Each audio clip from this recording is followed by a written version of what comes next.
try to understand, okay, your preparation has to be holistic, okay. You need to read articles which are posted in mains, articles posted in economy, and articles which will be posted in your prelims group, okay. And try to understand. In my first session itself, I told you that mains examination is the most difficult stage. It's not prelims. Prelims, don't worry, if you study from now onwards, you will qualify if you are studying. Okay, so don't worry about prelims. We'll start the test series in October, and you start studying now onwards, and the test series will continue till May. Your prelims is on June 3rd. Don't forget, your prelims is on June 3rd. Okay, in that scenario, if you qualify prelims, then you have to qualify mains also. Okay, so you have started your preparation now to ensure that in your first attempt itself, your sincere attempt, maybe I expect many of you are your first timers, or anyone who are going to write prelims next year, you have to qualify prelims first. That's very important. Okay, so to qualify prelims, we are having prelims classes, but if you qualify prelims, you have to qualify mains also. Okay, and don't think that, okay, after prelims I will start my mains preparation, or I will attend the classes, after that only I will start reading it. Don't think in that way. Okay, and from the mains point of view, okay, what you need to do presently is that, since you are not reading any newspaper, I'm not forcing you to read any newspaper, but you have to read the articles which I am posting in the Telegram group. That is, so that will help you to read what is required. See, if I say you to read newspaper, you will be confused what to read from the newspaper, and one single newspaper will not give you the what is required for UPSC. So what we do is, we read all the major newspaper and will send you the most important articles to read. Now, what presently you need to do is that you start reading it, at least the recent articles which have been posted in the last few weeks. Okay, and after reading it, a question should arise after reading whenever you start reading an article from the mains group. First question you need to ask is that, which part of the syllabus? Obviously it is a part of the syllabus. Okay, which part of the syllabus this? See, today I posted a topic on Gorkhaland agitation. How many of you have seen this? Okay, so it's a small article. It's like it is explaining what is this agitation, what is the reason for it, now what can be done, like that. It's like a note, it has been given. Now before you reading this Gorkhaland agitation, think yourself, okay, where it can be fit into. Okay, one is, it can be fit into GS2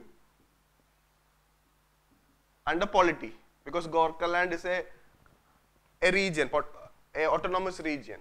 Okay, it has some speciality, we'll discuss. Second is that it is affecting the security of the country. There is some disturbances is there. Then some law and order situation is there. So it will come under GS3. Now this is not sufficient. Now here lies the other angle to it. So in one article, now suppose if an essay question comes, you know that, na? Just think about the mains, 250 marks essay, GS1 250, GS2 250, GS3 250, GS4 250. So for your mains, 4 GS paper and essays 1250. Now my question is, it's not only for GS2 and GS3, GS4, which I'll be discussing today. You can use this issue to GS4. You can use this issue to essay also. See the advantage. Reading one article, you are reading only one article, but you are going to utilize it in your different paper. But you have to understand it, how you can utilize in essay, how it can be relevant in your ethics, how you can use it in GS2 and GS3. Slowly and gradually you will get it. Once every topic started, we will cover everything, GS2, GS3, ethics paper, essay paper. But for time being, be aware of all the issues. Be aware of all the issues so that it will help you in prelims also. Now don't think that, okay, if I read mains article, it will not help you in prelims. Definitely it will help you in prelims also. For example, articles on Qatar issue, like that, they, it can be asked in prelims also. Which all countries have cut off the diplomatic ties with Qatar? That can be a prelims question, A, B, C, D, or 1, 2, 3, 4. But article is posted in mains. So see, you are attending only, see, you are, if you ask me, you as a civil service aspirant, you don't have time at all, other than this, preparing for this exam. Attending 2 hour or 2.5 hour classes is not sufficient. First, then you have to read the material which has been given to you on that day itself. Plus, rest of the time, you have to read the article which is posted in our respective Telegram group, even if you understand it or not. That's the second case. Okay, any article which is posted in the group will be taken in the class, so that will be more clear at that time. But there is a difference, no? You are hearing anything for the first time, you already know something. You have read the news and then hearing the class will make a better difference. So again, you going back and reading it, so you are reading for the second time. That will obviously make a very big difference in your prelims as well as mains. So now onwards, okay, be very serious. Don't take anything casually. Okay, June 3rd is prelims, next October is mains, I have sufficient time, no time at all. I'm telling you, no time at all. Okay, and be very serious and focus on it. Now, so this, everything which I am posting, any article which I am posting in the mains group can be utilized for essay and ethics. This is what I want to tell you, okay. Anything, any articles which I am posting in that mains group can be, you can use it for your, that is your content for your essay, 250 marks. That is your major content for your ethics paper, also called as GS4 paper, which constitute 250 marks. Now how to use it, we'll discuss, so some part we'll discuss today regarding ethics. Okay, so just have an idea, I try to understand the relevance of that mains Telegram group, and this will continue till your next mains. Okay, and when you read mains Telegram group, what you can do is just prepare a synopsis.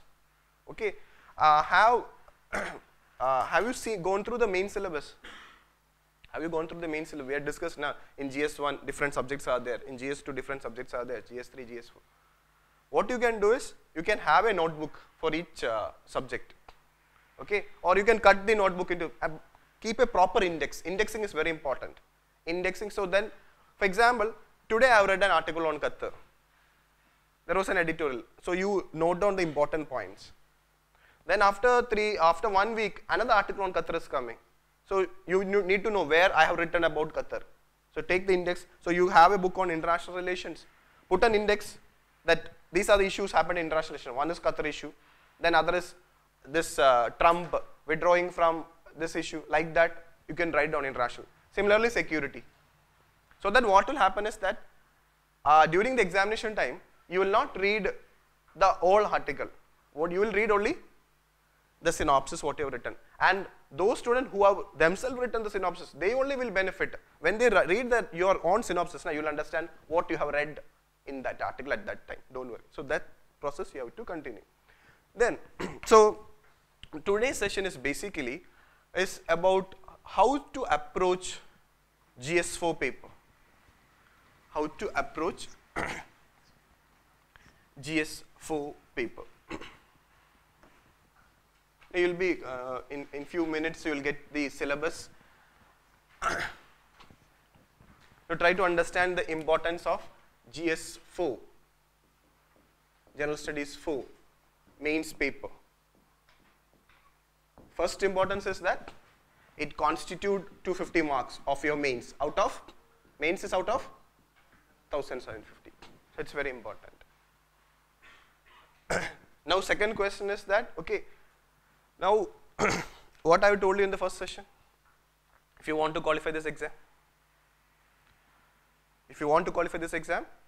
you need to know UPSC. You need to know what is this civil service. First you need to know what is civil service examination is all about. Unless and until you don't know what is civil service examination, you personally have to realize, okay, what is civil service examination, both from prelims and mains point of view. Okay, and how will you get to know about this examination? Two things are there. One is syllabus. Yes or no? Syllabus. So so now I am talking about GS4. So you need to know the syllabus of GS4. Second thing after syllabus, question paper, previous year question paper. Previous year questions. These two will give you, and once you have syllabus, once you have seen the previous year question, third important thing what you need is a quality study material. A study material, this word is very important. It should be, that quality has to be there. It should not be, see, I've seen a lot of material. Actually, I call it as junk. It is a material, but no use for the student. And how will you get to know that this material is qualitative or not?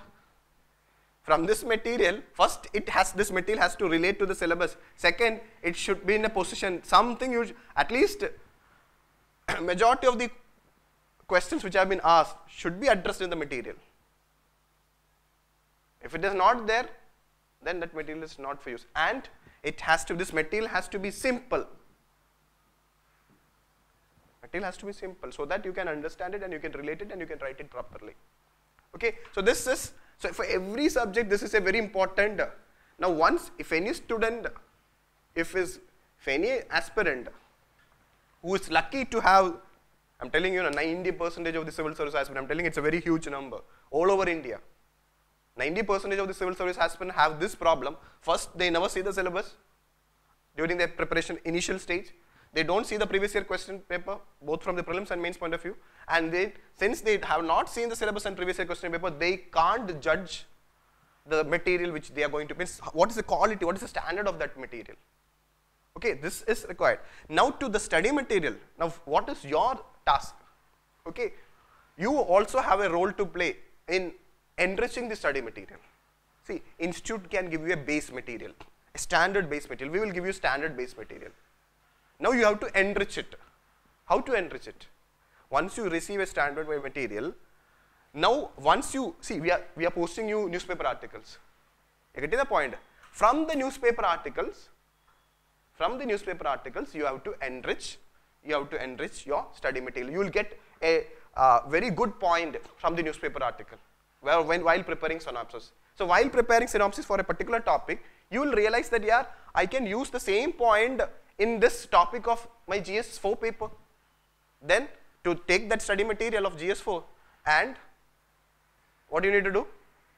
Add that extra point so that during examination time, while revising the study material, this extra point will also be there, and you will be writing that point to your answer, and that will make a very big difference. That will fetch you a better mark than others. So enrichment of the study material is very important, and as a student, that is your task. And again, from where you have to enrich, we'll send you the articles, we'll send you daily articles in the Telegram group. Read it, enrich it, and continue this process. I'm telling you, nobody can stop you if you prepare in this way. Believe in yourself and do it. Okay, so now regarding the GS4 paper. Now first, you understand why today's session is all about. Because first thing is that it is one of the papers for your mains. Second thing is that as of now, there is no standard material in all over India. I'm telling you, I'm challenging you also, because this, not only for you, I'm challenging to all our students. See, actually try to understand that this class is not only for you.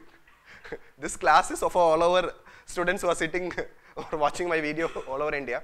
So this challenge is that I am 100%, I'd seen it, okay. Any institute study material on ethics or GS4 is, I will say, it's substandard. It is not up to the standard of UPSC. Okay, so what is required from your point is that, okay, so anyway, we will give you this, after a lot of effort, we have prepared a material. It is much better than any material available in the market. What you need to do is, don't be satisfied with that material. you have lot of time to enrich it. So your own material will be distinct from our material because you are enriching it. So any person who is working hard and reading all the mains articles which we are posting and enriching, and also understanding that, okay, how to utilize it also, that will make a very big difference in your mains answer. Same thing you can do it for your essay also when after discussing essay. Once you know what is the demand of an essay, we'll discuss. Now today's session is all about ethics. Okay, so this you keep in mind. So this pattern you have to follow in every subject. Not for ethics, syllabus, previous year question paper, then study material. So you need to be very, see, you as an aspirant, you need to be, you need to be thorough with the syllabus. You need to know it very thoroughly, in depth about the syllabus. You need to be aware of the previous year question paper. You need to have a base material in your hand, and you need to continuously update it also whenever you get articles related with it. Okay, so this process, so anyway, this process you continue for your GS4. Now, regarding the syllabus, okay, regarding the syllabus, in the ethics paper, the UPSC have, unlike other subjects, the speciality of this paper is that, GS4 paper is that, this paper is going to check your personality. That's the difference of this paper. Unlike GS1, GS2 and GS3, GS4 paper is not going to check your knowledge more than your knowledge. This paper is going to test your personality. So be very, so it's about you individually. This paper is about your personality. Now how UPSC tests your personality, we'll see today. Basically, what UPSC want to test is that once you qualify this exam, once you become IAS, IPS or any officer, once you become a civil servant, will you be a good civil servant or not? Good civil servant or not? This question arises. Now, do you think that all the students who qualify this every year are good civil servant? If it is so, this country might have been in a much better position. So there is something wrong. Not only with the civil servants, those who qualify this exam, there is something wrong with the system also. So UPSC want to test this character of yours, that how will you be after getting into service? Now you are a good person. After getting into service, will you become corrupt? Is there any possibility of you becoming corrupt? Whether you, sometimes power can make you arrogant. No. Now you are sitting like this. Sir. Once you become qualified and got IAS, what sir, what? Hey, you are not my friend. Oh, you remember I sat with you nearby. I forgot. This attitude will come. I've seen with many of the people. I'm not saying everyone, but this happens. This is actually your personality, but you have not shown your personality. But once money have been given to you, once power has been given to you, you will show your true character. So before that, UPSC at 2 stages tests your personality. One is in the mains itself through this paper, and finally in the interview or personality test. So in the mains itself, this will be tested. Try to understand that. So actually this will be, so we will see it. How? So basically the interesting fact about, so that's why to prepare for this subject or for to this GS4 subject require a different way of, so first what you have to do, first ensure that ask yourself what type of person I am. My first, well, very simple. What is your parent saying about you? Good son, bad son, good daughter, bad daughter. There itself it's gone.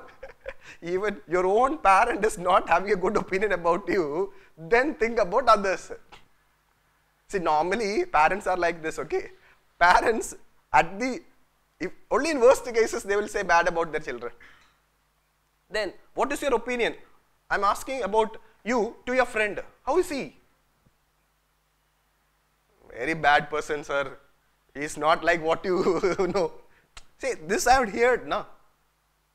Similarly, so what, the relationship, have you noticed one thing? The long-lasting relationship is mainly because of, see, if a person is having a good personality only, you will continue him as your friend. Because otherwise he knows that, okay, he comes to me only when he require me. Otherwise he will not come to me when he require money or any help from me, something like that. Otherwise he is busy with some other things. So there are a lot of people like that. So they are individualistic. I call them that almost the majority of the people are individualistic, personal. They always look from their side only. They will never look from the other side. Like, I didn't get food, I didn't get this thing, I didn't get that thing. Always I only. Why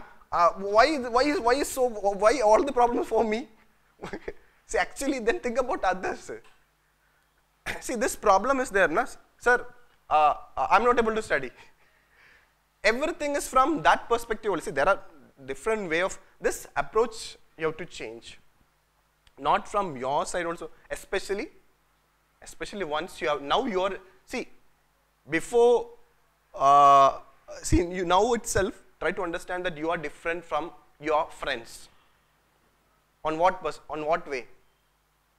Now, these people who are sitting over here are different from your friend. In which way? Tomorrow, you are going to become a civil servant. Tomorrow, you are going to become a civil servant. Yes. Now, if I ask this question, again I can test your personality. I'll ask you, will you? Well, doubt. No, if you have doubt, why are you sitting over here? See, there are people with, for anything, no, they will say negative. Sir, no sir, I don't know sir, very difficult sir, negative, negative, negative, negative. It's a very bad person. See, positiveness, optimism is very important. Even at the present stage, if you feel like, no, I can't, but today, not today, tomorrow I will do it surely, because I'm working for it. Surely, if I ask you, will you be a civil servant? You said, yes sir, tomorrow. I am zero now, but I will work hard and tomorrow I will become a civil servant. That's the attitude. That's your personality, because you believe in yourself. If you don't believe in yourself, who can help you? Nobody can help you. Never be negative. Change from now onwards. You're going to be a civil servant. You are different from your friends because tomorrow you will be an IAS or IPS or an IFS officer or revenue, means you will be in a very important post. They will be like what they are now. Their responsibility, your friend might be an engineer or a doctor or whatever it is, but your responsibility, see, try to understand the meaning of civil servant. You are a servant. Keep this in mind, this word. You will get IAS. What does it mean? You are a servant, not the boss. See, that's what I'm telling you now. After getting IAS, you behave like a boss, but not. You are not. You are working hard to become a servant. To whom? To the people. You are servant of the people. And what is the job of a servant? To serve. You had seen at home, domestic servant said, bring chai, do that, do this. So similarly, when people ask you to do a job, you have to do it. That's your job. And for that, government will pay you. For that, to do that job, government have given you power. Okay, you are a police officer. There is some traffic issue is there. If now you go and try to solve it, they will beat you. But as an officer, power is there for you to solve that crisis. So power is given to you to benefit, for the benefit of the people, not for you to enjoy, not to misuse. Who will misuse that power? People with bad character. People with good character, good personality person will always use that power for the benefit of the people only. So this has to be tested. And this paper really tests that, your personality. When you become a civil servant, what is the chances of you becoming corrupt, becoming arrogant, will not serve the people like that? And how will you do it? We will see it through the ethics question paper. Okay, so keep this in mind. And it's very interesting also. Now regarding this paper have 2 sections. So you are aware that, okay, it's 250 marks. Unlike GS1, GS2, I told you already GS1, GS2, GS3. When you compare GS2, GS1, 2 and 3, GS1, 2 and GS3, they have a common pattern. They have a common pattern. Pattern is, they will ask 20 questions. I'm talking about GS1, in GS2 and GS3 mains paper, they will ask 20 questions. Each question carry 12.5 marks and total mark is 250. So the question pattern, the number of questions is same. From the respective topic or from the respective syllabus, they ask questions. But it's not in the case for GS4. GS4 is different. GS4 has 2 sections. So there is no sections in GS1, 2, 3. In syllabus, it's in the question paper itself, GS4 have been grouped to 2 sections, section A and section B.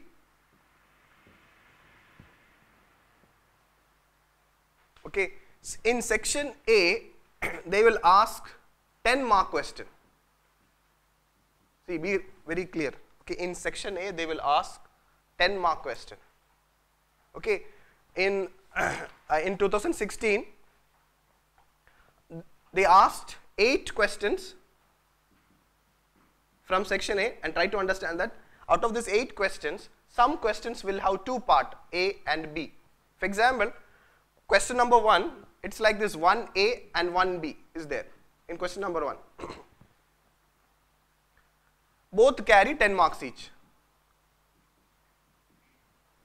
So, but every question, I'm talking about question wise, each question carry 10 marks. Similarly, question, 8th question, it is a single question. So, anyway, to just, you'll be getting the,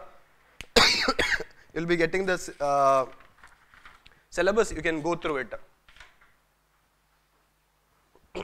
Now, what I'm trying to say is, okay, so, but here it is 12.5 mark question. So, today I'm not going to discuss this section A. What I am going to discuss, today's topic is about case studies. Section B, the entire section B is dealing with case studies. Now, try to understand. Now, since GS4 is of 250 marks, now what is the weightage for this section B? Try to understand that both are having almost equal weightage, almost. It will be in this range. Section A, it can happen like this. Between, out of 250, it can be from 120 to 130. Here also, 130 to 120. Why I am writing like this? If in section A, if it is 120, here it will be 130. If it is 130, here it will be 120. So what you need to understand is that the case studies section, that is section B, constitute almost half of the GS4 paper. So almost 120 to 130 marks, surely you will get, 120 to 130 marks you will get from ethics section B, that is case studies. Now in this section B, they will only ask case studies. There will be 6 case studies. So today we will start to how to solve these case studies. We'll start what is a case study, we'll deal it, okay. Now try to understand that it's UPSC, which year UPSC have introduced this syllabus, mains new syllabus? 2013. mains syllabus, this ethics paper was introduced in 2013. So you have 4-year question paper, 13, 14, 15 and 16. In all the 4 years, there were 6 questions from case study. So this trend will continue. So it has set a norm. So be very clear. In your GS4 paper, you have to write, 6 case studies. There are 6 case studies are there. Okay, and so we'll discuss regarding section A in another class, how to approach section A. That's a different way of preparation. Section B is a different way of, but there is some interrelationship also. Okay, so here today's priority is about case studies. Now in relation to case studies,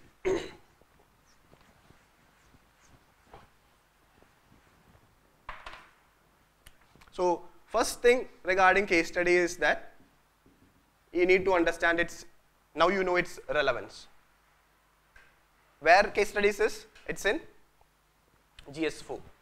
How much marks you can, surely you will get in this range, 120 to 130. In 2016 they asked 130 marks from case studies. How many questions surely you will get? 6 questions. So it is like this, 4 questions. So normally what happens is that either these questions can be 20 marks or 25 marks question. 20 marks and 25. So if it is 130, how it happens is, will be like this, 80 and 50. So this pattern you can expect. So 20 marks question and 25 marks question. In section A, all are 10 mark questions. So now be very clear. Okay, so how? So you have to answer only 6 case studies. You have to answer only 6 case studies, and surely you will get marks in the range of 120 to 130. Now we'll start what our case studies is all about. What is actually this case studies all about? It's very simple. In case studies,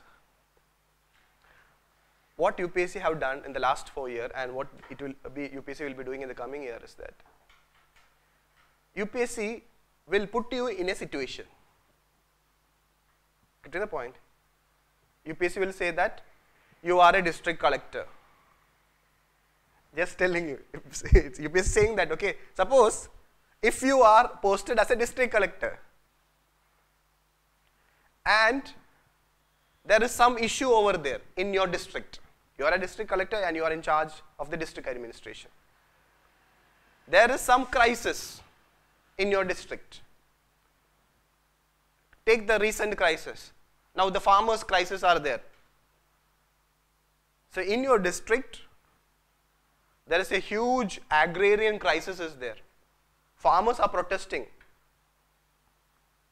Now UPSC is asking you, as a district collector, how you are going to solve this problem? This is a case study. You are getting the point. So so basically like that, then they will say that, okay, you are working in a company. You are working in a company and you are from a poor family. Just now only you got the job. Company is giving you good salary. Oh, everything is good. Till now everything is good. But after joining the company, you get to know that the company is doing some illegal activity. Your conscience is hurting you, but you want the job also. So you reported to your colleagues saying that, shut up, silence, otherwise you lose your job. Now what to do? Tell me. UPSC is asking you, what will you do in this situation? That is case study. You're getting the point. Please collect that question paper. It will become very easy for you. Take everyone have a copy of it. It contains all the syllabus and this 2013, 14, 15, 16 question paper.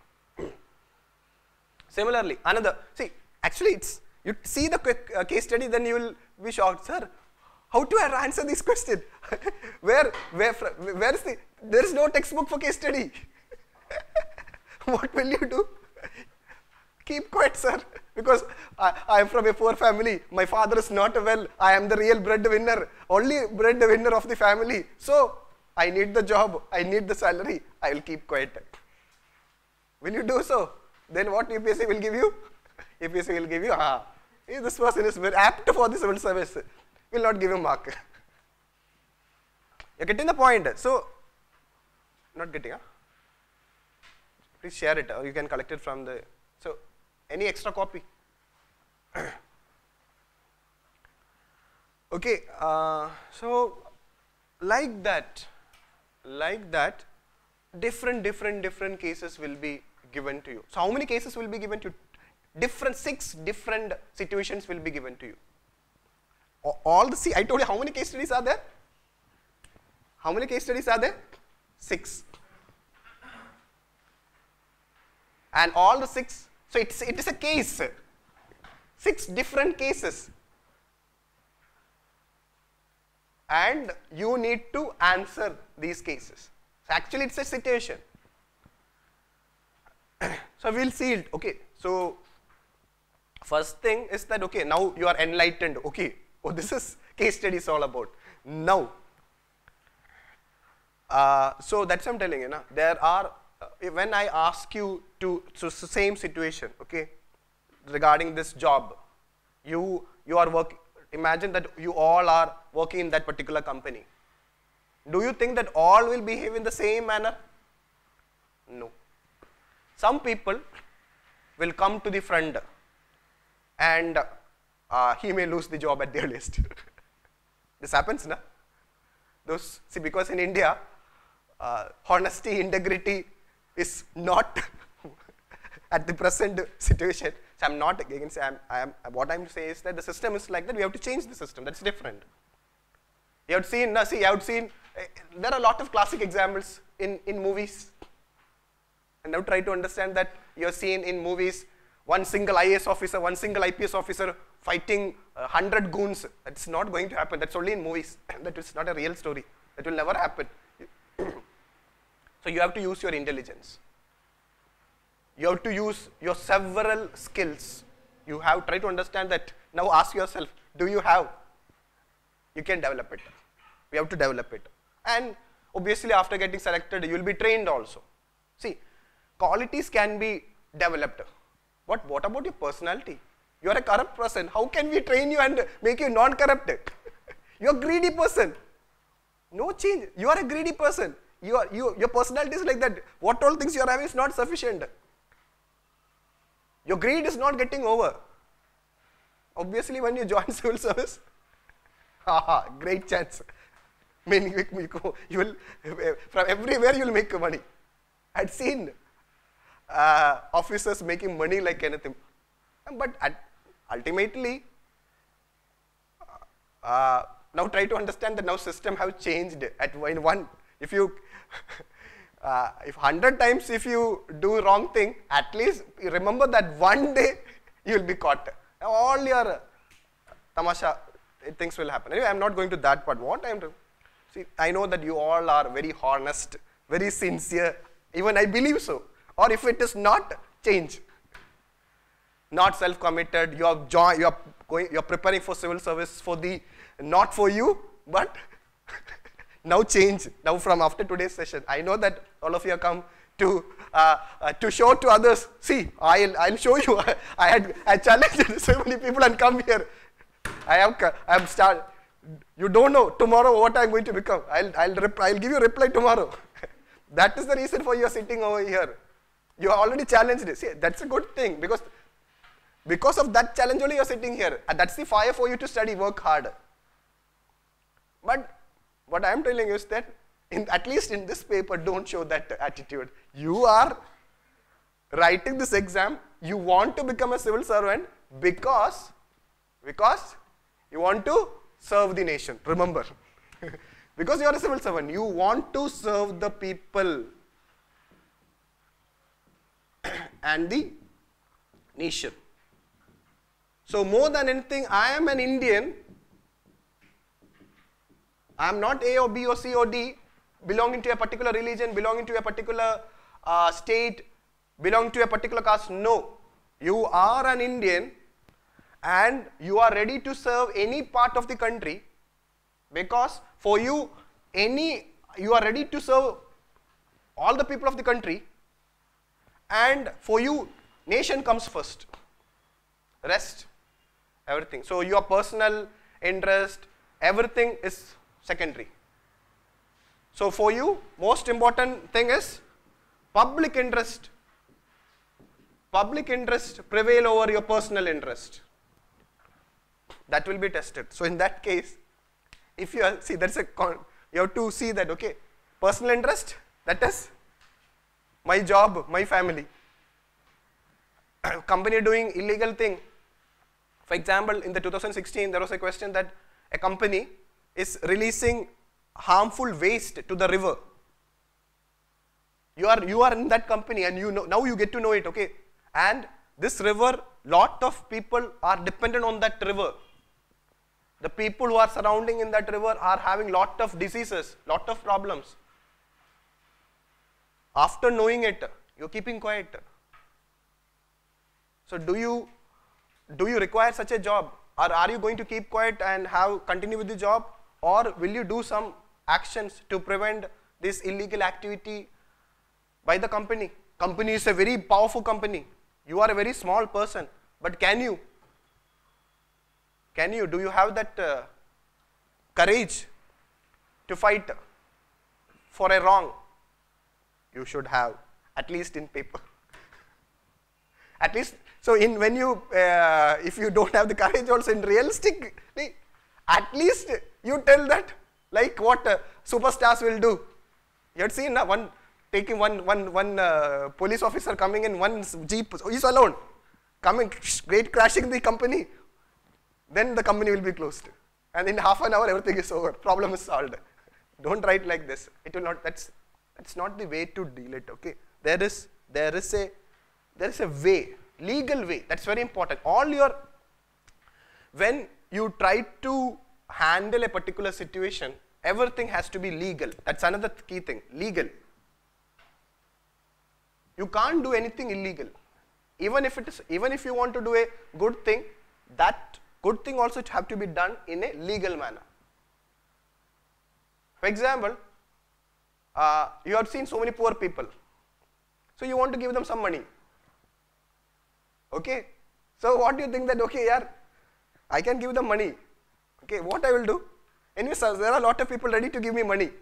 There are people ready as an officer, as a district collector. There are a lot of people will come to me for some favors. So what I will do? I will do their favor, collect the money, but I will not take that money, but I will use that money for serving the poor. But the intention is good, but the act is not legal because you are supporting corruption. So what I am telling you, this is a key factor. Everything has to be, what do you mean by legal? There are, for every actions, your service rules, the law of the nation, the constitutional values, what constitution says, what every law says, what your rule says, you have to follow it. But in some cases, there you can take a personal discretion. So we will try to solve each case study based on, so you have presently 24 case studies. Yes or no? Do you have 24 case studies in front of you? How it is 24 case studies? Don't look into it. Use since you are 4-year question paper, 6 case study, obviously 24 will be there. 24 case studies will be there with you. Yes or no? 2013, 14, 15, 16, each year 6 case study. Now once you see the 24 case study, you will get to know what is the demand of a case study and how to approach it. Sorry? Section B, do section B. It's only section A, yeah? You have not received section B. I think you'll get it section B also. So anyway, that's section A. Anyway, that both is required for you. Now regarding this, so anyway, that's clear. There are, since UPSC is asking 6 case studies in every year, there will be 24 case studies. Okay. Now in the section A, just read the syllabus of the first para of your syllabus. What the syllabus says. First para. This paper means GS4 paper, will include questions to test the candidate's attitude. So this paper is going to test your candidate's attitude. So it's clearly saying, the syllabus is saying that we are going to test your attitude. Now what is the attitude and approach? Your attitude and approach, the UPSC is going to test your attitude and your approach to issues relating to, so what it is going to test? To issues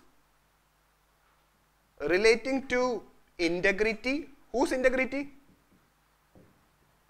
Your integrity. Integrity means tomorrow will you be corrupted? So there are lots. So UPSC will ask question to test your integrity,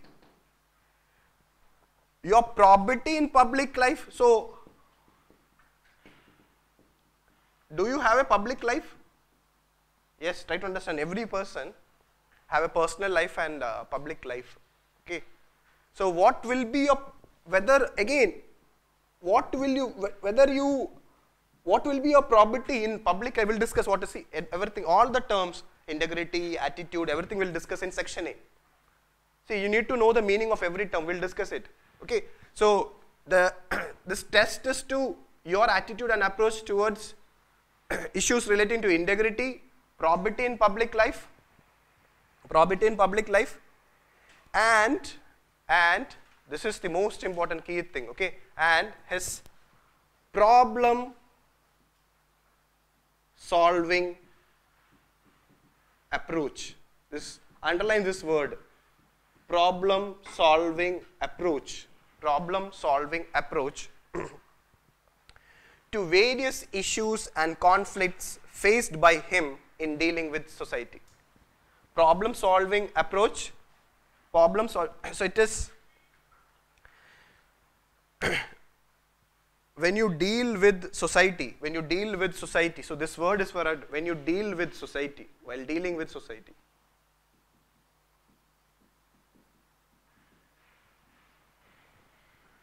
So before, see, this is not there in when you see the GS1 syllabus, GS2 syllabus and GS3 syllabus, this introduction is not there. It directly starts with the syllabus. See, the syllabus I have not started. Before the syllabus, it is saying that this paper intention, the intention of this paper is to test the candidate's attitude, your approach towards the issues in relation to integrity, your probity in public life, and mainly your problem solving approach in relation to the various issues and conflicts when you deal with the society. And then it is saying that the questions may utilize the case study approach to determine these aspects. So what the questions will be, what to test your so in simply I am using the word to test your personality, the UPSC will use case study approach.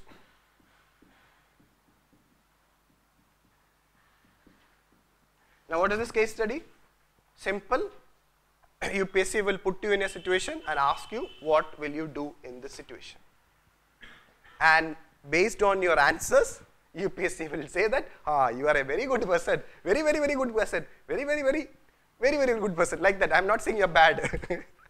Only goodness. So goodness also there is a degree. So it's based on your degree, how good you are. So if you are very good Yeah, based on that, so that has been checked through your answers. So how to approach these case study in relation to every question? So we can follow a common approach to all the case studies. We can follow a common approach to all the case studies. All the question means how many case studies will be there for you for your mains?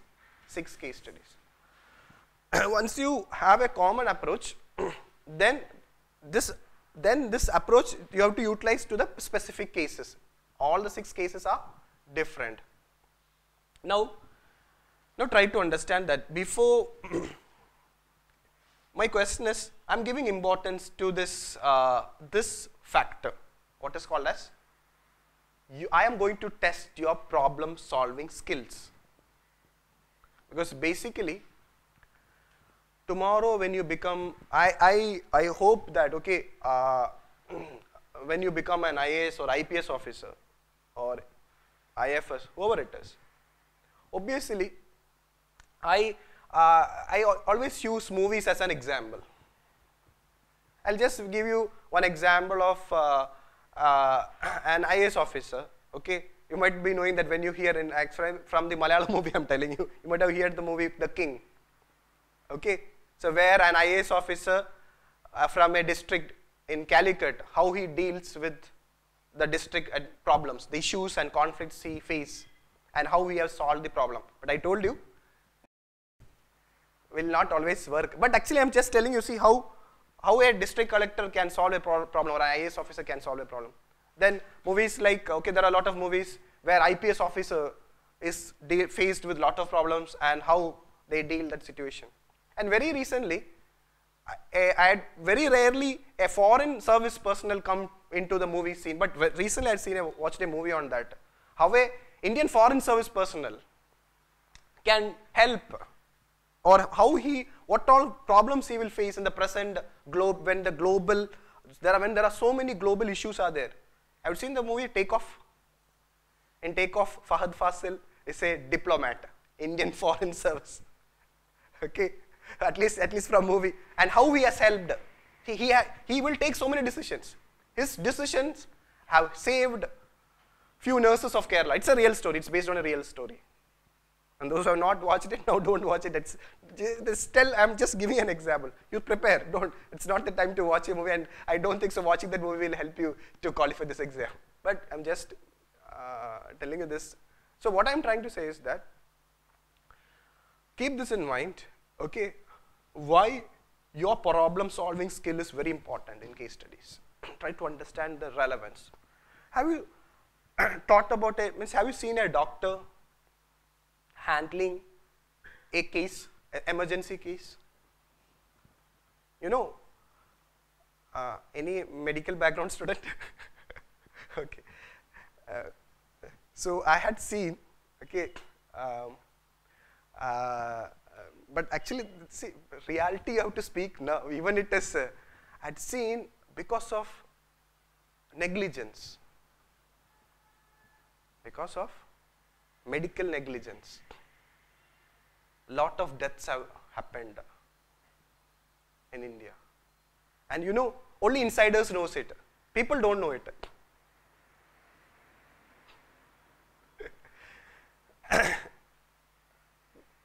We are a common man, we don't know what doctor do inside or the sisters do inside the emergency case.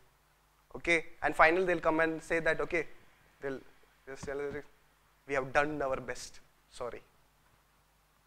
What happened? It's gone. But I'm not talking, see, I'm not saying the doctor community are like that. I respect the profession, that's the most important profession. But I'm saying that, I'm trying to bring it a comparison. See, there are very highly respectful serving doctors are there who work mainly. But what I'm trying to say is, just imagine a situation when a small negligence, you had seen in the newspaper that after operation, you had seen some instrument in the stomach. Yes or no? Several cases we had seen. You had seen in Chhattisgarh where a continuous an open sterilization a doctor have done, single doctor have done sterilization in a like I don't know what norms they follow, and how many people died there. And what I'm saying is that, so like a doctor, sometimes a doctor might be dealing with an individual patient. I will say that it's like that. A civil servant negligence.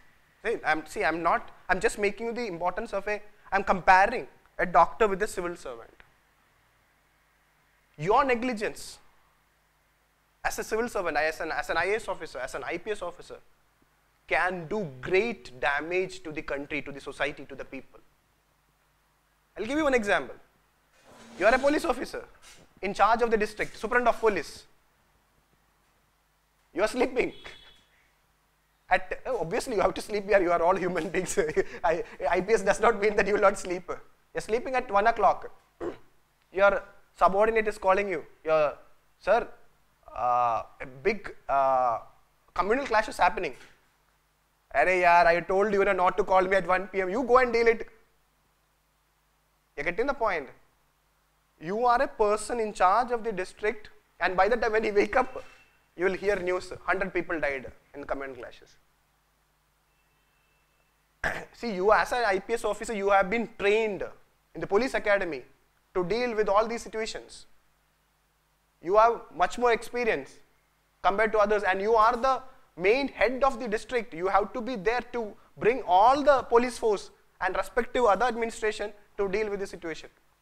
And if you might have went there in that call itself, if you might have reached that situation, you might have saved 100 lives. Not only the police, administration, like that everywhere. That's why in that movie Takeoff also, he had a chance. He should not have taken risk. He had taken a lot of risk.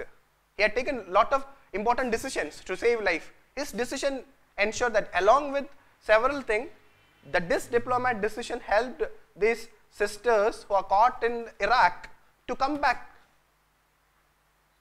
He could have said that, yeah, what should I do? Anyway, I am getting salary. Even if I save these lives also, I'm not going to get any benefit. And that's not your, you are a civil servant now.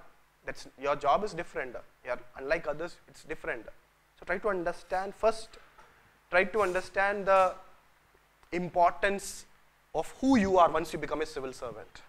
Now once you know and how your own decisions, your acts can make a big difference to the people or to the nation. I have seen good officers. Just a year back, I was seeing an officer, a district collector, and a police chief begging the crowd in front of. There are two like mad people who are fighting each other. It's a communal clash. He went in between and begged the leaders, please go back. His direct intervention saved a communal clash at that time. It's a real story. But do we have the courage to go to a mob who are having all the weapons? You may die also. This can happen. Huh? But my question is, do you have the courage? So that time I think that, yeah, should I go? Then somebody says, no sir, please don't go. But try to understand that, okay, the district head, even if it is a police or a IS officer, they have lot of value or respect by the people. See, I am a person who basically I am an illiterate person, I am a common man, I am literally angry. But I am seeing in front of me a district collector begging me. I am saying, yeah, what should I do? At least I should, hey, your collector have come to me. I have seen several times, I have waited in front of his office. Now he is begging me, hey, please stop. Okay, I should consider, okay, at least my anchor will come down at least for 5 minutes. That is sufficient to solve the problem. See that, but the real difference is that will you go there or will you sit at home and sleep? So that's why I given the example of a doctor. Like doctor example, everybody understand it, but this you have not seen it. So what I am trying to say is that, okay, so this skill, so first of all you should have that unless and until you have the intention to serve the nation. If your intention is something different, you will always sleep only. Even in the office also you will sleep. I mean that when you sleep in the office means you will sit in the office only, you will not do any work. You will just go to the office and do some file work, sign and sit in the AC room and then you go out. If that is your attitude, then India don't want such type of civil servant. We need committed, sincere civil servant who really want to make a change in the system. So the system is, there is a lot of problem in the system. It's, in simple word, I'll say that the system is highly corrupt. The system is highly corrupt. And you have to change it. Will you? That's the question. And UPSC is expecting that at least the new generation. Now we all talk about new generation, the new generation mobile phone. At least you are new generation civil servant with so lot of technology, lot of spirit, lot of energy. When you come, you will make a difference compared to earlier people. See, now what I'm saying is, see, generally I'm talking about, so how to handle this. See, now when I say all these things, I'm not saying that everyone is corrupt, but majority. When you say majority, that's a big number. Okay, now comes to this issue. So problem solving, see, my question first is that, do you have any problem solving skill?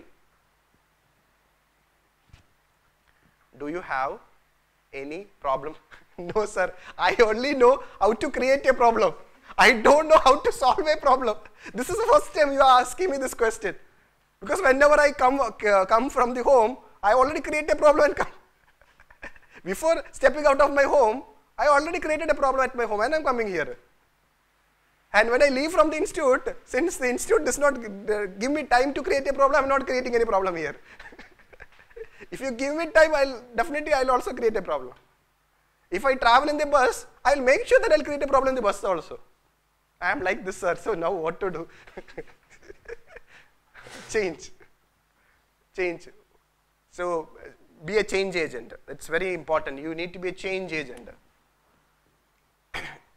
An agent of change. You need to be an agent of positive change, which will benefit the society, to the people. So if the case study is going to test your problem solving approach, so now try to understand, so it's very important. Problem solving, in problem solving, it's all about taking decisions. So keep this in mind, okay? Problem solving is all about taking right decision at the right time. Yes or no? You need to take right decision at the right time. Right decision at the wrong time is also will have the impact of a wrong decision. It's very important. You need to take right decision at the right time. I'm talking about problem solving skills. Okay. For example, take this case. See, don't think from you becoming an IAS officer, okay? After leaving from the institute, after reaching that junction, you had seen an accident case. You had seen an accident case. Now what you are seeing is lot of crowds, there's a crowd. So you have the curiosity. Whenever you see the crowd, you have that curiosity. Go and look into the crowd. What is? Oh. So normally when we see a fight, oh, very good, very good. Oh, yes. And then after when the fight get over, he go back. But normally you have that curiosity. But today when you went there, you had seen a different situation. An accident, a bike accident. Person is bleeding. You are seeing that lot of people are looking at it. Police have not come. You are also looking at it. But you don't have the courage to see the blood. Then I said, okay, yaar, let somebody will take care of it, I am going. Hospital is very near. If you take a decision now that, yaar, you just use one word, please somebody come with me. we'll take this guy to the hospital. Hospital is very nearby. A decision at that moment can save a life. Now try to understand that in India, large number of accidental deaths has happened mainly because of the accident victim have not reached the hospital on time. Because we don't have that good Samaritan culture. So I'm just giving an example. And now after 30 minutes, after you said, okay, you felt like this, yeah, I don't want to get into any trouble. But after moving 30 minutes way back to your home, you start feeling this guilt. Yeah, I had done a wrong thing. I should have done something to save that guy's life, because it's there in my mind continuously. That blood, that person bleeding, he's asking for help, he's asking for water, but I didn't do anything. I should have done something. Then you're going back.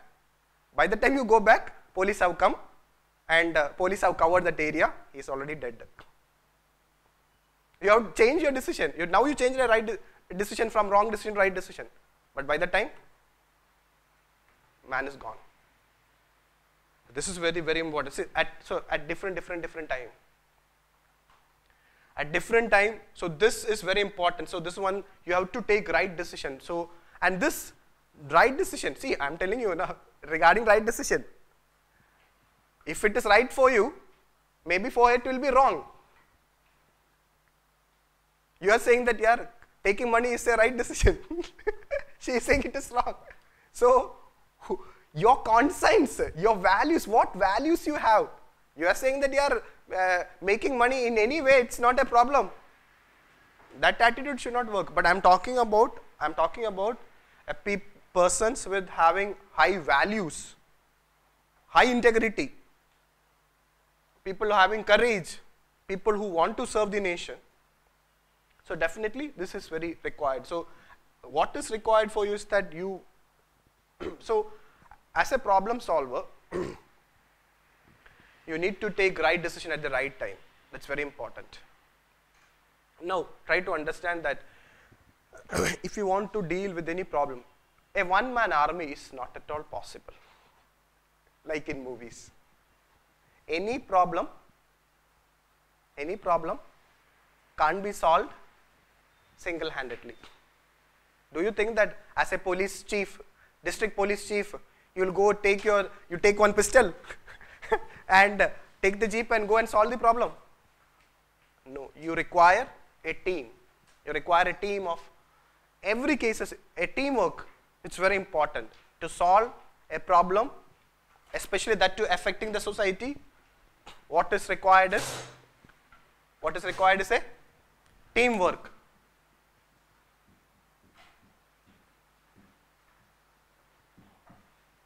Now, if teamwork is required, what is the role of you in that teamwork? You have to take this role, coordinator. It's a very, very, very important.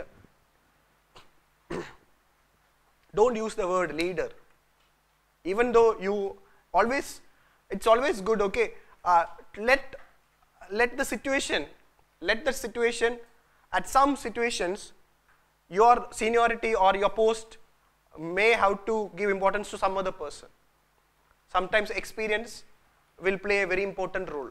Even a person who is junior to you, but he's in the service for a quite long time, he had lot of experience, so his advice may be helpful for you. Now what I'm trying to say is that this thing is to be seen in you. That as an individual, you need to make sure that the entire team work along with in your direction, as per your directions. So what you need to do? You have to coordinate with several people. Coordination is very important. Now imagine that, okay, in this accident case also, so many things you can do at a time. You can ask one person to call an ambulance. You can ask anybody who is anyone who are having medical background to give him some, or you can give some first aid. Okay, you can arrange other thing also. You can call police. Several things. You can ensure that the traffic has, now once you take that guy, the traffic has been smoothened like that. So you require different coordination, and you can't talk like a boss. You can't order. You can tell that, okay, hey, go, sir, like that. You have to use this word. Sir, can anybody call police? Can anybody call ambulance? Please, someone come with me to help this guy. Now imagine in a situation like this, I told you in this, when there is communal violence or something like situation like arises, you require a lot of team members. You need to handle different things. So you have to give different instructions. Okay, if sometime if the I will go and talk to them. Okay, if it fails, make sure that when I say that the talk have failed, make sure that these two parties are being covered by the police personnel. So ensure that you all have the required protection and other required things to deal. Maybe to dismantle the crowd, or to ensure that you need to use certain tear gas or something like that. You're getting the point? So all these has to be well planned, well coordinated. Your coordination is very important. You might seen that sometimes in disaster management cases, suddenly if something like earthquake happens, it happens in India, no? Floods, drought situation, something like that, then again you as a coordinator to ensure that the entire team work for that to manage the disaster, you require a teamwork. Now for a good coordinator require a lot of skills. As a coordinator, you require a lot of skills. Like you require your persuasion. You need to persuade. Okay, you need to be very patient. Patience which is not there in with us. Sir, patience, what is that? I don't have it, that's the problem. You need to patient to listen to the people's problem, or to solve, to hear everyone. Sometimes the people will not listen to you, or the subordinate, if you talk in that way, he will not come on time, he will not do his job correctly. There will be different type of situation will be there. See, there are a lot of qualities is required. Okay, so keep this in mind. Okay, there are lot of requirements for you to solve a particular problem in an effective manner. Okay, so be very clear that at least that a good coordinating skill. So if you want to coordinate, you need to bring lot of team members with you. So your personality, so your relation with your team member is very important. If you call any person, he should come and do that same job at that time itself. Otherwise, that work will not get its real impact. Okay, and everything is your decision. Called making this person this job, giving this person this job at that crisis situation is again a right decision. 10 people are there. For you do this, you do this, you do that. That's your own decision. And then coordinating, you go this way, you go that way, I'll do this. Okay. Now my question is that this is a general thing. I am saying that, okay, we will go, when you deal with every case studies, we have to follow other, means different way of dealing things. But this common thing you can say that, okay, this teamwork is very important. In all the case studies, with the team only you can work. Now while doing teamwork, make sure that have this in mind, what all stakeholders you require to handle that situation. This is very, very important. The stakeholders involved in a particular crisis, in a particular problem, to solve a particular problem. Because you have to coordinate with all these stakeholders. Sometimes NGO, sometimes a fire service, sometimes local people, sometimes certain social activists, sometimes even police. So you have to bring all these stakeholders depending upon the situation. So your this skill to deal with them, to bring them on board, makes a very big difference to deal with that particular situation. Now the most important thing, so this is general way of approaching thing. My most important thing is that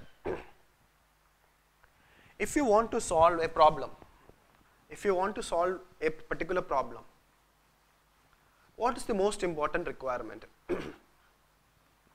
So we are going to probably solve a problem facing Indian society. This is very clear. Is it mentioned? Is it mentioned in the Indian syllabus? Yes or no? In dealing with society. So which society you are going to deal with? You are going to deal with Indian society. Now the GS1 syllabus will come handy for you. In GS1 we'll be studying about Indian society, salient features of Indian society. We'll study about diversity. There you will study about communalism, regionalism, like that. Then effects of globalization. So there are, see, anyway, what I'm trying to say is that first and most important thing for you to solve any problem is that first you need to know the problems of Indian society. What are the problems facing Indian society? See, without knowing the problem, how can you solve a problem? Yes or no? First you need to know the problem now. If you know the problem only, you can solve it. Okay. So if you want to know the problem, you have to visit the site. You have to talk to the people, different people. If I talk to this guy, he will say something. If I talk to her, she will say something. After talking to 10 people, I'll get to know this is the real problem. If you talk to 1 or 2 people, you will not get that is their version. They may not be giving you correct information.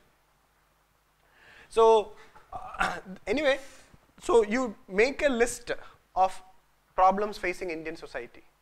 Now the best way of understanding the problem is that read newspaper.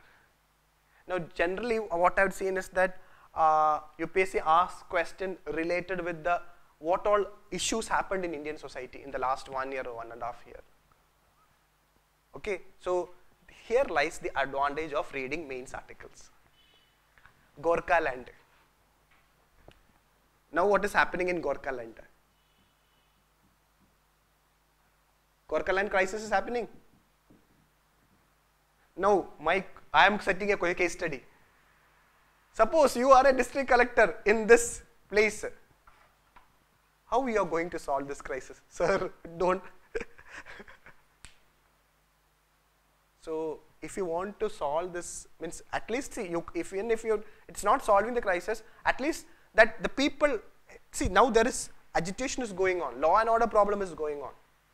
You have to ensure peace and tranquility in the region. How can you ensure? How can you ensure peace and tranquility in Gorkha land region? In the problem which India is facing now in the Gorkha land region. Now for that you need to understand first the problem. What is the root cause of this? This is very important. You need to know if you want to solve a problem, you need to know the root cause of the problem.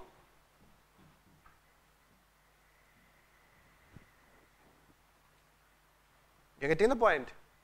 What is the real cause of this problem? Not immediate. Sometimes what you will be feel is that okay, it's because of a not because a particular incident. There may be other factors also. If you want to solve a problem, any problem, what you need to do is that first identify the root cause of the problem. What is the real cause, the main cause? Once you identify the root cause of the problem, solve that root cause. And while solving this root cause, ensure that it's the solution which you are going to identify is a long-term solution. Always give a long-term solution. See, farmer crisis. You have seen a lot of articles on farmer crisis. So what the state government are doing, UP government, Maharashtra, now Punjab is going to do, what they are going to do? Farm loan waiver. That is only a temporary solution. Again this problem will arise. So that is not the way to deal with this problem. Farmer crisis is an agrarian crisis, or this present distress of the farmers is again a problem facing Indian society. So they are not addressing the root cause. They are not addressing the root cause. So we'll discuss, okay. So what I am trying to say is that we don't give any temporary solution. So always think of a long-term solution. So long-term solution require long time. To implement the long-term solution, you may require a more time, maybe 2 years or 3 years, something like that, or at least a year. So you can split things. What your priority?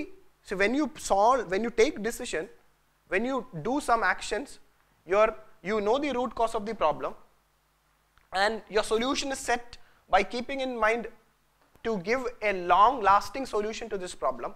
So you can, what you can do is first address the first deal with the immediate problem. So what I'll say is that you can divide it into the solution into 3: short term, medium term, long term.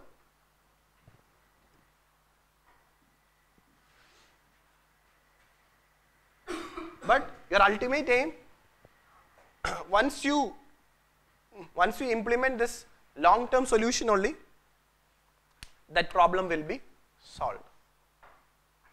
So this approach, so but to if there is any immediate crisis, first do that. First give a short term solution, but plan for a long term solution. If the long term solution requires a lot of time, you set medium term, and ultimately achieve your goal in that as per what you saw, your solution to that long term solution or long lasting solution to that problem.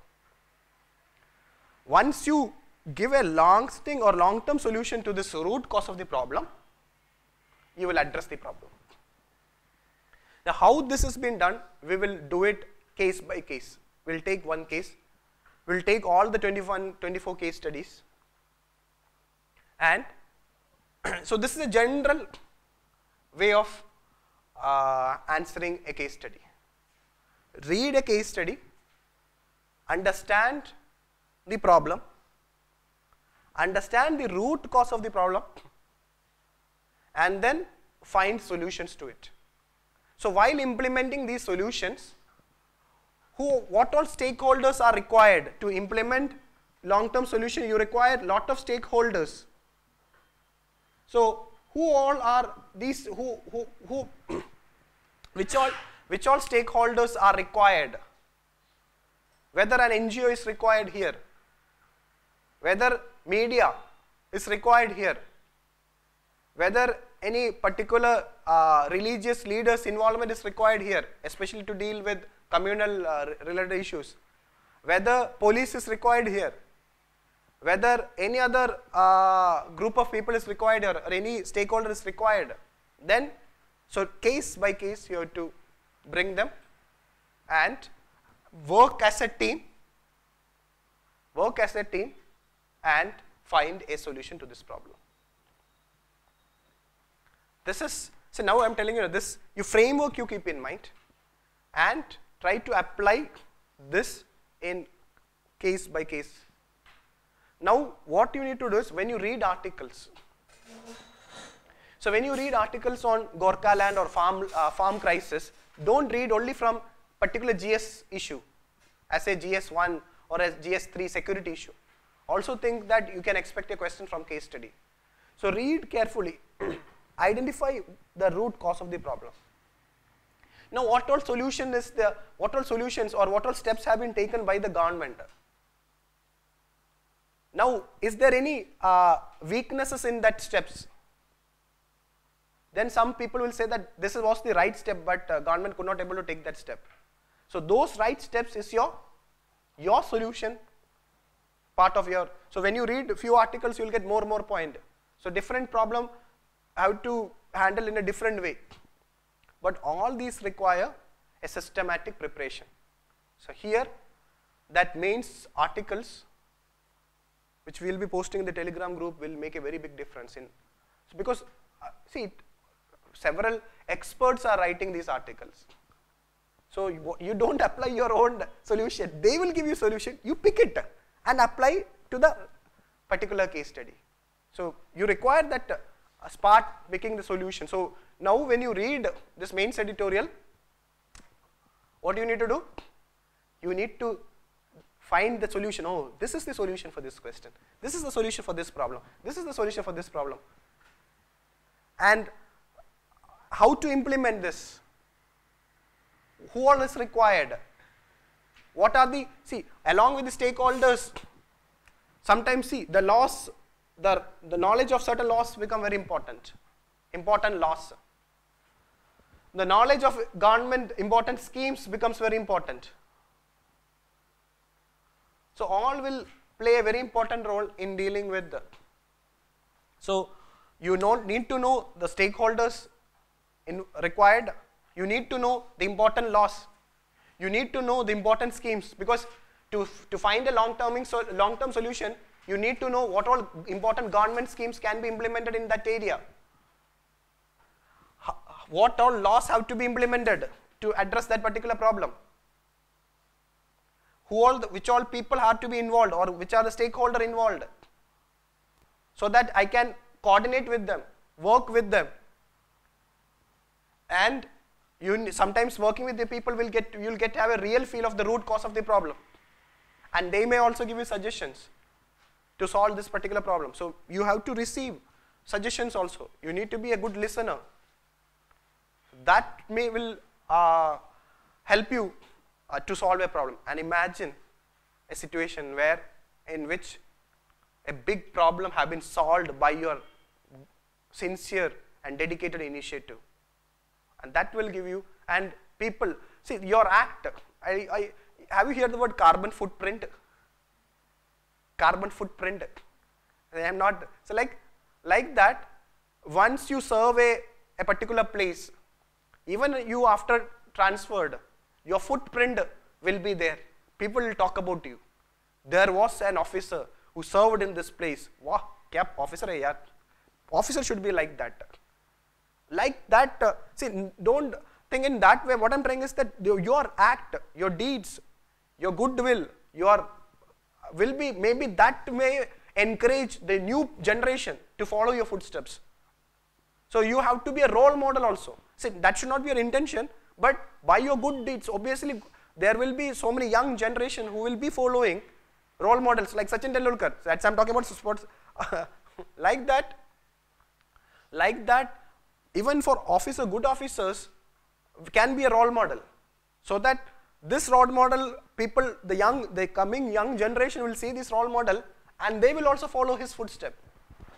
So that all can make a big difference for the nation as a whole. Keep this in mind.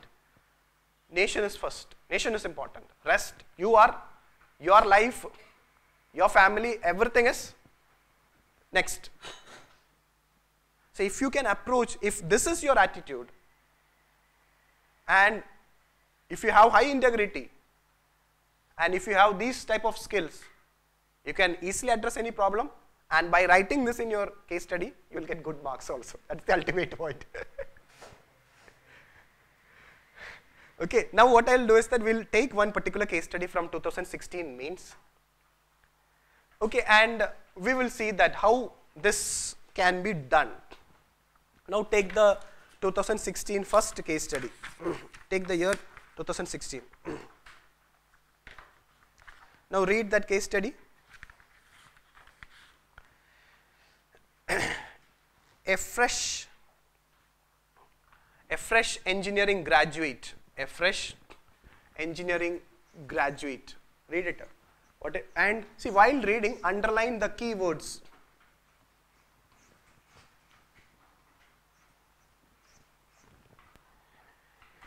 A fresh engineering gets a job in a prestigious chemical industry. So this word, fresh engineering graduate. That's a one key word. Why they have used the word fresh? Because he just passed out. He's young. He's young. Fresh engineering. It's showing that okay, he's young and he don't know anything. He's new to after engineering. He's for the first time he's working in an organization. So he's not corrupt. And by heart he's not corrupt because he has not seen any wrongdoing. So a fresh engineering graduate gets a job in a prestigious chemical industry. So he get a job in a, this word is very important, prestigious chemical industry.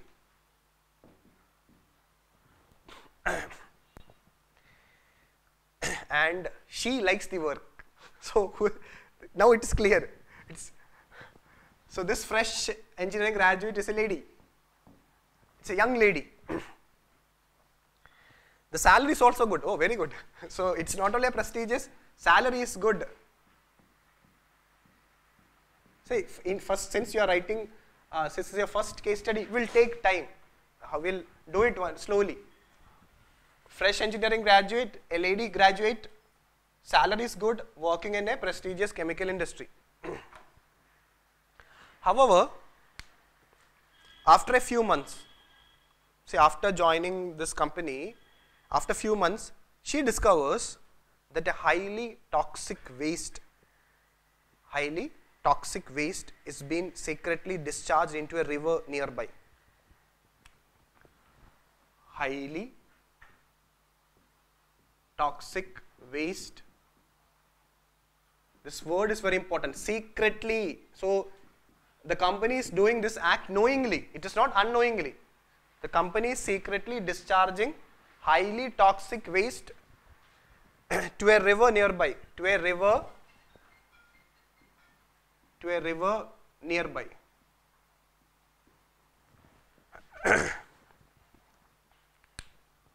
This is causing health problem to the villagers downstream who depend on the river for their water needs. So causing health problem, it's very important. So it is causing health problem for the villagers. So this company is in a village.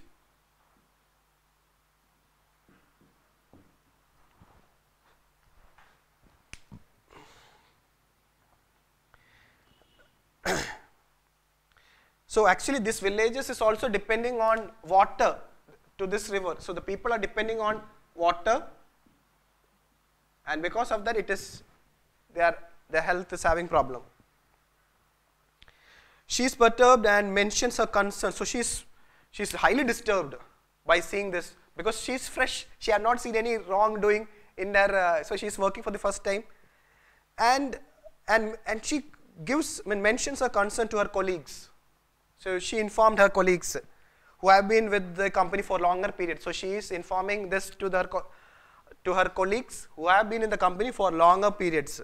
So she informed. So what she has done? So what? Now try to understand her personality. After knowing this issue, after knowing that the company is doing a wrong act, she is disturbed and she is not keeping quiet. She informed the colleagues. She informed her colleagues, and what is the specialty of these colleagues? They are working there for a long time. Yes or no? Is it given? Yes. They advise, now what is their advice? They advise her to keep quiet as anyone who mentions the topic is summarily dismissed. So what is the advice of the colleague? Advice of the colleagues are that keep silent, be silent, keep quiet, because those who take up this issue are dismissed from the job. She cannot, now her situation, she cannot risk losing her job as she is the sole breadwinner for her family and has to support her ailing parents and siblings. So she can't, so I am talking about her, she required the job, she can't lose the job. She wants the job because her family condition is need. So for her, job is very important. And she is the sole breadwinner. At first, she thinks that if her so suddenly, when she hear this news, okay, when her colleagues, senior colleague says that, okay, that keep quiet. If you take up this issue, you will be dismissed, because this has happened earlier with many of the people who have worked in the company. So then then suddenly, when she realized that the company is doing it deliberately, and she may lose the job, suddenly she think about her family, because she is the sole breadwinner of the family, and parents are ailing, and parents and siblings are depending on her this job. She is getting a good salary. So suddenly she changed her mind. Okay, so what at first she thinks that, okay, if her seniors are keeping quiet, why she should stick out her neck? Means then what does it mean is that, see, if her seniors is keeping quiet, let her also. She initially at the first time she thought that, okay, yeah, it's better for me to keep quiet so that my job is secure. So suddenly for some period of time, she means for certain time, she felt she have given importance to personal interest than the public interest. I told you this fight will always come with personal interest versus public interest.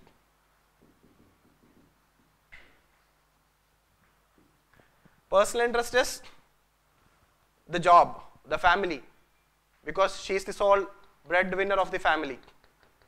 Public interest is the health problem for the villagers. The villagers are depending on this river's water. The river is getting polluted. So that is private interest versus public interest. That conflict have arisen in her case also. But her conscience, her inner conscience, we all have conscience now, by saying that, yeah, I should not have done. Even after, when you do a mistake, sometimes you feel guilt. Okay, I should not have said like that to my mother, because it hurts her. Sometimes this happens, but what we'll do? We'll not say sorry. So, but her conscience pricks her to do something. So her conscience is pricking her that to do something to save the river and the people who depend upon it.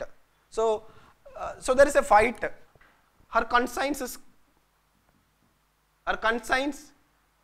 is favoring public interest, saving the river and the people.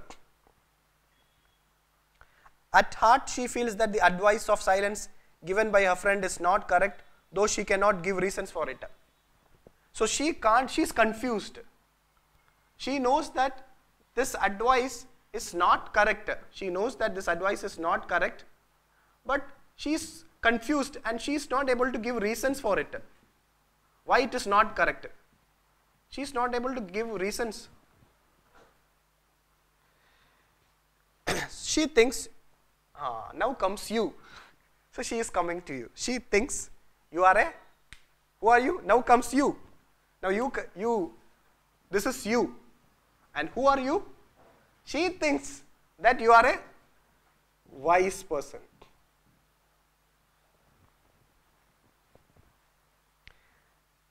And she is going to seek your advice.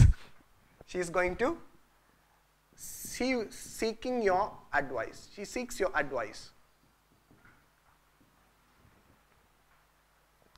Now comes the question, choice A. So try to understand the situation. A young lady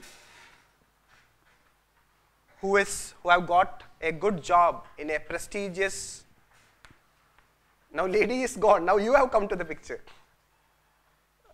who have got in a prestigious chemical industry, but she is since she is the sole breadwinner, you get to know that she is not from a sound family, she is from a poor family who is depending on this job. She really wants this job, but she is good by heart. That's why her conscience says that, okay, she have a problem, her family, her job, and the health concerns of the people who are living near the villages, living near that river. So she is confused. She is already confused because her senior colleagues are saying that keep silent, but she knows that that is not correct. But she is not able to find reason. She knows that it's not correct. This actions or this advice is not correct, but she is not able to find reasons for it. So when you are in a dilemma, when you have a dilemma, what will you do? You will go to a wise person and ask his advice. Now who are this wise person? It is you. Now think like a wise person and advise her. Advice is, what arguments can you advance to show her keeping quiet is not morally right? Now you have to give arguments to show her keeping quiet is not morally right. That moral rightness is very important. Okay. Second is, what course of action would you advise her to adopt? What will be the course of action and why? So now you have to, from your this advice, UPSC will test your personality, is going to test your personality. Now go back to our framework. What is the root cause of this problem? Now identify the root cause of this problem. You have to find this one. The root cause is the company deliberately is, that's when the company deliberately is releasing highly toxic waste. See, its company is doing it. Is it a deliberate act? Yes, it's a deliberate act. And so the root cause of the problem is company deliberately releasing highly toxic waste to the river. And this river, the water of this river is very important for the nearby villagers who depend on this river. And because of this high pollution in this river, there are a lot of health problems for the villagers. So the root cause of this problem is, who is creating problem here? The company. So the root cause of the problem here is, so address in that way. You're getting the point? How to handle. So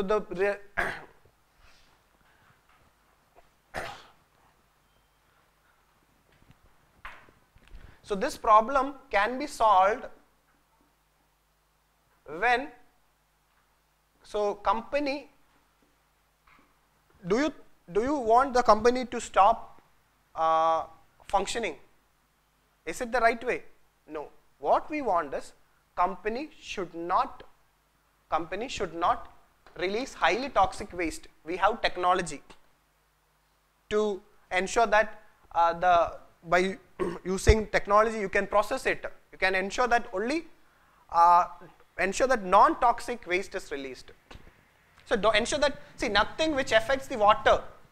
See, we can do lot of, if the company employs relevant technology, it can process or it can do so many things to ensure that if it is released, it should not affect the river. So first try to understand that what our suggestion is, that this act of the company releasing highly toxic waste have to be prevented.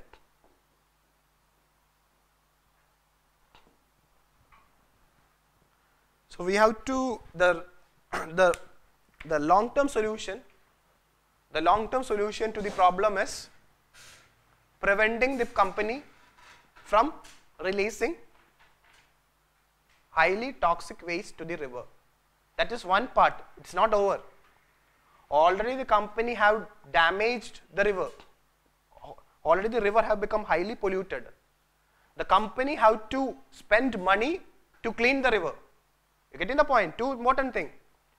The river have to be cleaned, otherwise the problem will not be solved. Yes or no? Already the river is polluted. Now if the company, even if it stops now also, what happened? Already the river is polluted by the company. So to address this problem, two things, two long-term solution. One is the company have to clean the river by spending the money. It's not the government will spend the money, the company have to do it. Second, in future or from now onwards, the company should not release this toxic waste to the river. So now you know the root cause of the problem, and plus the company also have to spend money to take care of the health of the villages. Already there are a lot of health problems for the villages. The company have to compensate for the villages also. So three things the company have to do. One, stop releasing. Two, clean the river. Three, compensate the villages. Now address the, so you know the root cause of the problem, you know the solution, long-term solution. Okay. Now first part of the question, what arguments can you advance to show her that keeping quiet is not morally right? Okay, now all the key words have become very important. So you are a wise person, na? And your words will be taken by her. You have to tell her that first, if you keep quiet, this toxic waste, your silence can kill lot of villages. The kids, poor women, the old age people, the weaker section. Any problem will be first hitting the weaker section. The weaker section are children, women, old age people. Okay, so you have to tell them, yeah, your silence, you have to give an advice. First advice is that your silence will result in lot of casualties. Okay, so in that way your silence is not morally right. Number one. Second thing is that so this is the core point you have to say that, okay, see I'm not telling you now, nation first. Rather than personal interest, nation first. Second thing you can tell here, if you are worried about your job, you are just a fresh graduate. You are a fresher, you got a job, and you can tell that, okay, you are losing job because of your high integrity. Definitely your actions will be well appreciated and you will get a better job. So don't worry about, so job security is not a factor because you are fighting for a cause. Since you are fighting for a cause, nothing to worry about the job because you will get a job because you are eligible, you are a fresher, you are having high conscience. Any company would like to hire you. That should be the advice to give her. So two things you have to give her because she is in a dilemma regarding her personal interest and public interest. So first you address her, your public interest, what your conscience saying was correct. Think about the people, the villagers. You go to the village and see their problems. You go to the village, find out what the company is doing for you. Then you can understand that, okay, what you are doing is not morally correct. Then regarding your personal interest, you will get job. You have that required skill because you are a fresh engineering graduate, and more than anything, you have something special in you. What is that? You have a conscience, you have a good personality, you give importance to the people, or you give importance to the society, their problems. So that will be always be appreciated. So your job, you will get a better job, but keeping silence in the present job is not good. You have to say her and make her convinced. Then after that, regarding the course of action to adopt and why. The course of action to adopt is, first, you need you require a team. This lady require a team. First find out anybody in the company is having the same opinion like her. First, so the stakeholders required to solve this problem. So always think that that is the overall framework.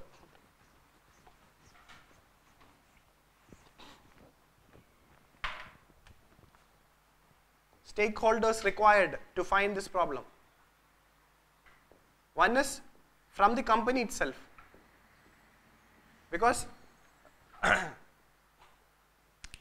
that's, so obviously in a prestigious company there will be people like her. So you got some people from company. If it is not there, then it's not a problem. But yeah, she have to look into it. So you have to give. You're giving her advice. You're giving her advice. Find anybody like with the same attitude like you is there in the company. Second, get evidence of the wrongdoing by the company. You need proof. That's very important. She get to know, since she is working in the company, so she can bring evidence. And this, if any other company personnel, they can also bring it. So that makes the proof. See, we have to prevent the company from doing this illegal act. So to prevent it, we require evidence that to show that the company is actually doing it. Okay, so then the NGOs can be handy. NGOs who are working for the villagers. See, already the village is having health problem, yes or no?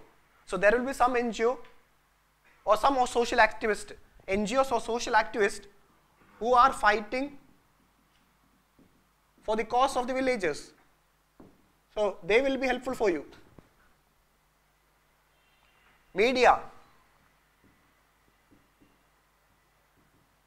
because evidence will help in the media. Then the police. See, I am not telling that everybody will help you. Sometimes, see, I told you this company is very prestigious. The company may influence police. Okay, the company may influence media. So you don't know. So we have to find out a good media person who are ethical means a media or a journalist who is highly serving, who want to expose this wrongdoing. Now, after getting evidence of what? The company leakage, the health hazards faced by the villagers, by getting the support of the villagers, so this NGO or the social activist will ensure that the villagers also will stand with her. Then this problem can be highlighted in the media. Once this problem is highlighted in the media, the government will have to take actions. Then comes judiciary also. You can, if the government is silent also, lastly you can use judicial intervention also. Through PIL, you will study in polity, public interest litigation.